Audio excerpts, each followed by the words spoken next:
అరే బ్రెజిల్లో ఆయన ఎవడో రాష్ట్రపతి అవుతే ఈయన పెద్ద ట్వీట్లు. వైవి సుబ్బారెడ్డి గారు ఏకంగా అక్కడికి వెళ్లారు. అనేక ఫోటోలు బయటకు వచ్చినాయి. అండ్ ఈరోజు మంగళగిరి నియోజకవర్గం మొత్తం గంజాయి డెన్ గా మారింది.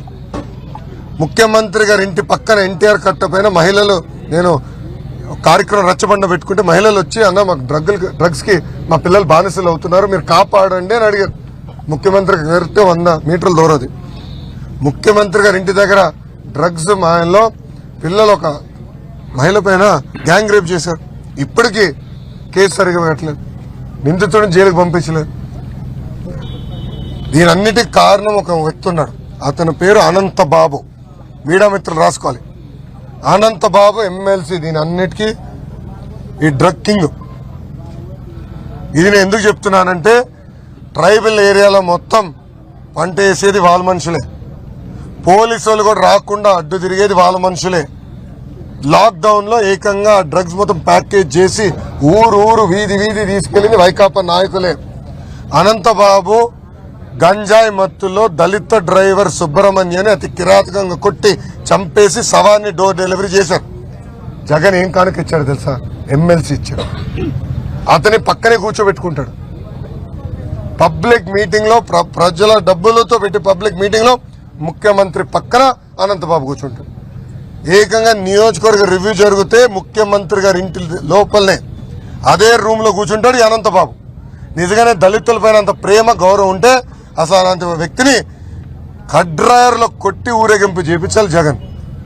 అలాంటి వ్యక్తిని పక్కన కూర్చోబెట్టించుకుంటాడా? 2 నెలలు ఓపిక పట్టండి. నేను ఇప్పటికీ హామీ ఇచ్చా, మన ప్రభుత్వం వచ్చిన మొదటి 100 రోజుల్లో గంజాయికి చెక్ పెడతాను.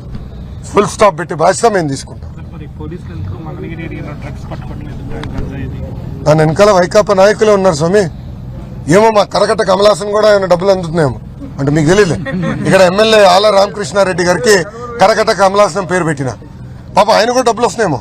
ఆయన కూడా దీని సమాధానం చెప్పాలా? మహిళలు ఈరోజు పెద్ద ఎత్తున బయటకు వచ్చి డ్రగ్స్ మీరు అరికట్టనని నన్ను అడుగుతున్నా. ఎమ్మెల్యే గారు మరి ఏం చేస్తున్నారండి? ఏం పీకాడు ఎమ్మెల్యే 5 సంవత్సరాలు? ఈరోజు గంజాయి డెన్ గా మారిపోయింది మంగళగిరి. ముఖ్యమంత్రి గారు ఇంటి పక్కనే గంజాయి అమ్ముతున్నారు. ముఖ్యమంత్రి గారిని అడుగుతున్నా, మీ కూతురుని ఇట్లనే గంజాయికి బానిసలు చేస్తే మీరు ఒప్పుకుంటారా? నేను చూశాను చంద్రగిరి నియోజకవర్గంలో ఒక తల్లి, ఆమెకి 3 కూతురు ఉన్నారు. పెద్ద కూతురిని గంజాయికి బానిసలు చేసి శారీరకంగా వాడుకున్నారు వైకాపా నాయకులు. 45 రోజులు పట్టింది ఆ తల్లికి తెలిసిందాక పాపం. నన్ను వచ్చి సిఎంసి వెల్లూరు తీసుకెళ్తాను, కొంచెం మీరు ఒక మాట చెప్పండి, మాట సహాయపడండి అని అడిగింది. ఆ రోజు ఇంకో మాట చెప్పింది, మీరు సాయం చేయకపోతే పెద్ద కూతురు నేను చంపేస్తాను. ఆమె చెప్పింది మా ఇంకొక 2 కూతురు కాపాడడానికి పెద్ద కూతురు నేను చంపేస్తానని.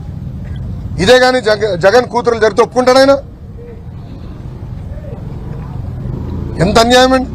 ఉడతా పంజాబ్ సినిమా చూసాం, ఉడతా ఆంధ్రప్రదేశ్. ఈరోజు సినిమా కాదు, రియల్ లైఫ్ లో చూస్తున్నాం.